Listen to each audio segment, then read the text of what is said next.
qui nous est proposé aujourd'hui se trouve dans le livre de 2 Chroniques, chapitre 6, les 2 derniers versets. Et nous entamons le chapitre 7. Nous allons lire jusqu'au verset 6. La Bible dit ceci. Maintenant, ô mon Dieu, que tes yeux soient ouverts et que tes oreilles soient attentives à la prière faite en ce lieu. Maintenant, Éternel Dieu, lève-toi, viens à ton lieu de repos, toi et l'arche de ta majesté. Que tes sacrificateurs, Éternel Dieu, soient revêtus de salut et que tes bien-aimés réjouissent du bonheur. Éternel Dieu, ne repousse pas ton oint. Souviens-toi des grâces accordées à David, ton serviteur. Chapitre 7. Lorsque Salomon eut achevé de le feu descendit du ciel et consuma l'holocauste et les sacrifices, et la gloire de l'Éternel remplit la maison. Les sacrificateurs ne pouvaient entrer dans la maison de l'Éternel, car la gloire de l'Éternel remplissait la maison de l'Éternel. Tous les enfants d'Israël virent descendre le feu et la gloire de l'Éternel sur la maison. Ils s'inclinèrent le visage contre terre, sur le pavé, se prosternèrent et louèrent l'Éternel en disant, car il est bon, car sa miséricorde dure à toujours. Verset 4. Le roi et tout le peuple offrirent des sacrifices devant l'Éternel. Le roi Salomon immola 22 000 bœufs et 120 000 brebis. 22 000 bœufs et 120 000 brebis.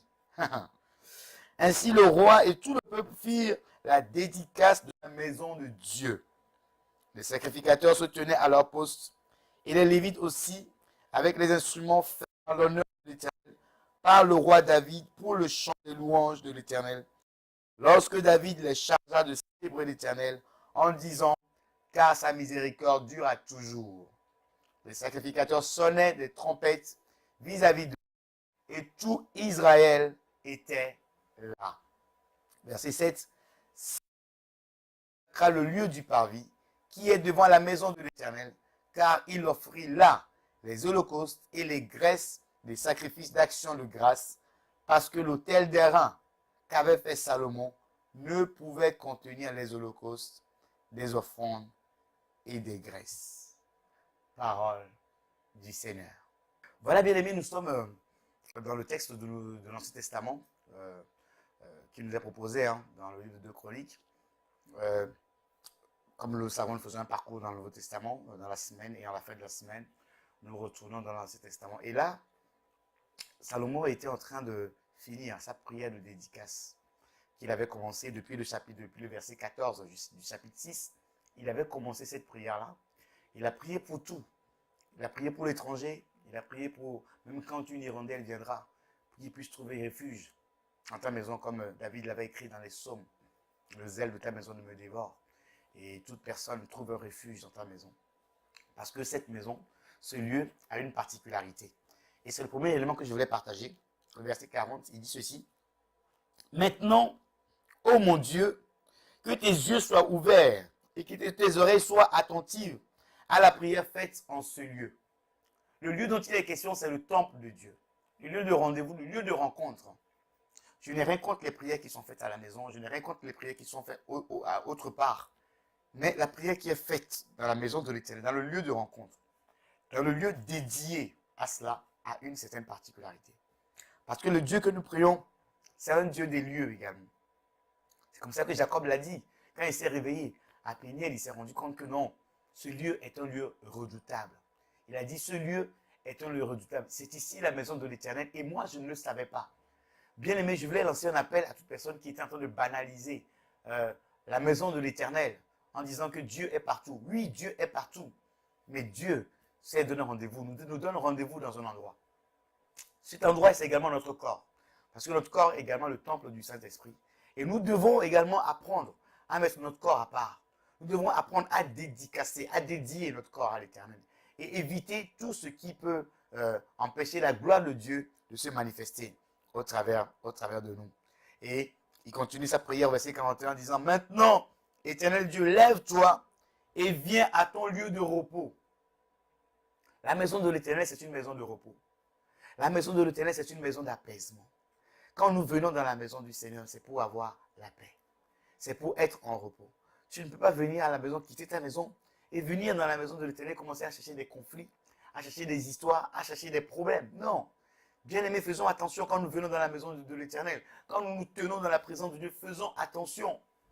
Parce que notre bonheur, notre élévation, notre gloire, notre paix, notre repos dépend de ce que nous faisons dans la présence de Dieu quand nous venons dans sa présence. Il a prié, il continue sa prière, que tes sacrificateurs, éternel Dieu, soient revêtus de salut et que tes bien-aimés réjouissent du bonheur.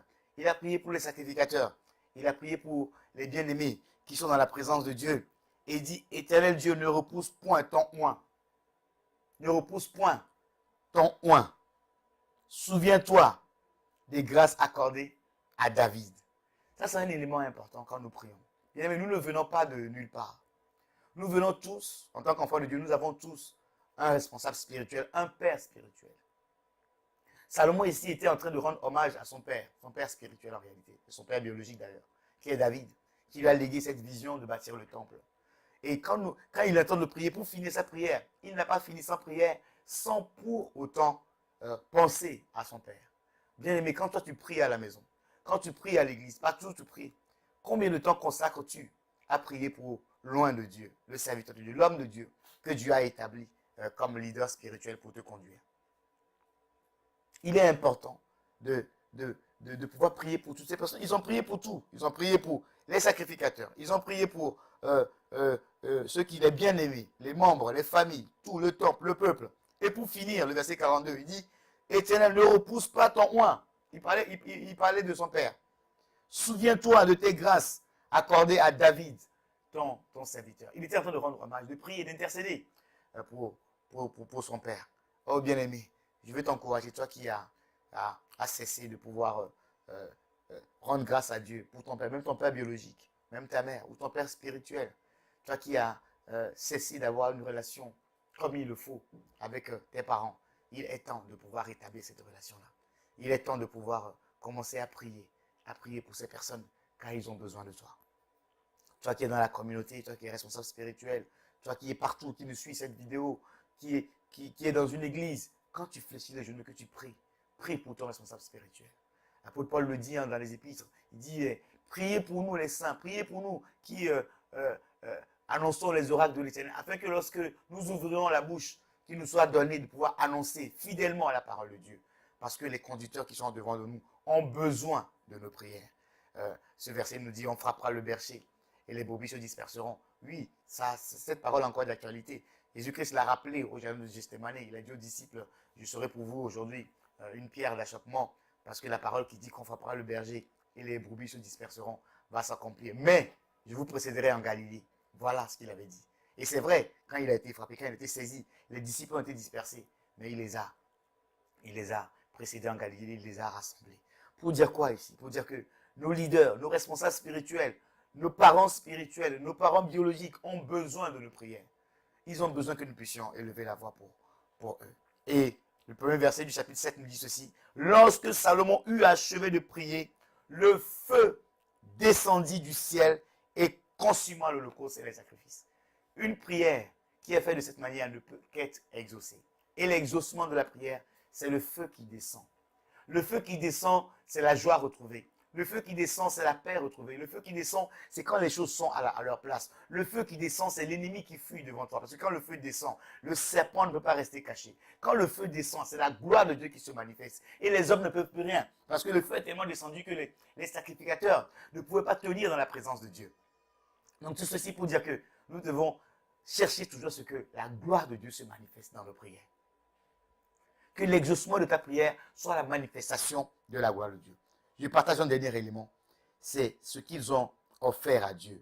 Le roi et tout le peuple offrirent des sacrifices devant l'Éternel. Le roi Salomon immola 22 000 bœufs et 120 000 brebis. 22 000 bœufs, bien-aimés, et 120 000 brebis. Il avait commencé avec 1000 bœufs à Gabaon. Et Dieu est venu le voir pour lui dire, qu'est-ce que tu veux que je puisse t'offrir? Et quand ils ont commencé au chapitre 6, au début du chapitre, La Bible dit, ils ont tellement offert des sacrifices, des brebis, des bœufs, en nombre innombrable. Et là, nous avons le chiffre qui nous est précisé, 22 000. C'est-à-dire, de 1000, il a multiplié par 20. Sans parler des brebis. Pour dire que il doit y avoir une progression dans notre manière de donner à Dieu. Même dans nos entreprises, quand nous travaillons, à la fin de l'année, ils font un bilan et ils t'augmentent. Pour dire à quelqu'un, ça aussi, ça doit être une alliance. Nous sommes dans la période d'engagement. Ça doit être un engagement que tu dois prendre avec le Seigneur. Qu'il y ait une évolution dans ton offrande. Que tu ne puisses pas rester toujours au même niveau. Que tu puisses apprendre à ce qu'il y ait une évolution dans ta manière de donner. Salomon a commencé avec 1000 bœufs. Et là, on nous parle de 22 000. Sans compter les brebis. 22 000 bœufs et 120 000 brebis. Bien aimé, si on veut comptabiliser ça aujourd'hui, il y en avait tellement que l'autel de sacrifice ne pouvait plus les contenir. Salomon a défié Dieu. Et il a eu une royauté exceptionnelle. La Bible dit que non, jusqu'à aujourd'hui, et avant lui, et après lui, il n'y en a pas de roi d'aussi grand que Salomon. Bien aimé, à cause de l'offrande et de l'évolution de l'offrande, de la place où il a placé Dieu dans sa vie. Je veux t'encourager à revoir ta manière de donner à Dieu. C'est important. T'encourager à voir également ta prière, la place de ton responsable spirituel, l'homme de Dieu, dans ta prière, ainsi que ta manière de donner à Dieu. Il est temps de pouvoir revoir tous ces éléments. Nous voulons prier le Seigneur. Père éternel, merci pour ta parole qui est une lumière sur notre sentier. Elle nous fait du bien, Seigneur. Ce jour, tu as voulu nous rappeler cette notion importante de la prière, de la place que ton temple doit avoir dans notre vie et la place que l'homme de Dieu, le responsable spirituel que tu as placé au-devant de nous doit avoir dans nos prières. Et nous avons compris que quand nous mettons toutes ces choses à leur place, le feu ne manquera pas de descendre dans notre vie. Père, je prie au nom puissant de Jésus-Christ pour toute personne qui est en train de suivre cette émission maintenant, que le temple reprenne sa place, que le temple, son corps qui est également le temple puisse reprendre sa place, que la prière pour les saints, particulièrement pour l'homme de Dieu, pour le responsable spirituel, puisse reprendre sa place comme Salomon l'a fait pour son père David. Seigneur, apprends-nous quand nous fléchissons les genoux à chaque fois que nous puissions élever nos voix et prier pour ceux que tu as placés au-devant de nous. Seigneur, je prie également au nom puissant de ton Fils Jésus, qu'il y ait une évolution dans notre manière de donner. Si autrefois nous te donnons un certain montant, qu'au bout d'un certain temps, nous puissions, en fonction du parcours que nous aurons fait avec toi, comme Salomon, après ce parcours de construction de temple, il a décidé de pouvoir offrir une offrande au-delà des 1000 bœufs qu'il avait donnés auparavant. Il a donné au-delà. Et la Bible dit que ta gloire s'est manifestée. Ta gloire s'est manifestée pendant toute sa royauté. Et la Bible rend témoignage de lui qu'il n'y a point de roi semblable à lui, ni avant lui, qui a été béni comme ce roi-là. Notre Père, merci. Aide-nous à comprendre ces choses et à les mettre en pratique, Seigneur. Nous avons besoin de toi, Père, tous les jours que tu fais. Reçois l'honneur, reçois la gloire, la magnificence qui te revient à toi seul, Père. Au nom puissant de ton Fils Jésus, j'ai ainsi prié. Disons Amen. Voilà, bien-aimés, nous sommes arrivés au terme de notre émission. Je vous donne rendez-vous une prochaine fois encore. N'hésitez pas à partager cette émission partout, à partager autour de vous. Partagez. Abonnez-vous à notre chaîne. Parlez de notre chaîne de télévision, qui est une chaîne en part entière sur la box Oraou Télécom, la chaîne 142. En tout cas, soyez bénis et je profite de l'occasion pour saluer mon responsable spirituel, mon père spirituel, l'évêque Jean-Claude Mosengo, ainsi que toute la communauté Maranatha. Je vous dis à très bientôt. Soyez bénis. Ciao. Maranatha, Jésus revient. Chikoyana mwana na moto, Zali pembeni. Maranatha, Jésus revient. Chikoyana mwana na moto, Zali pembeni.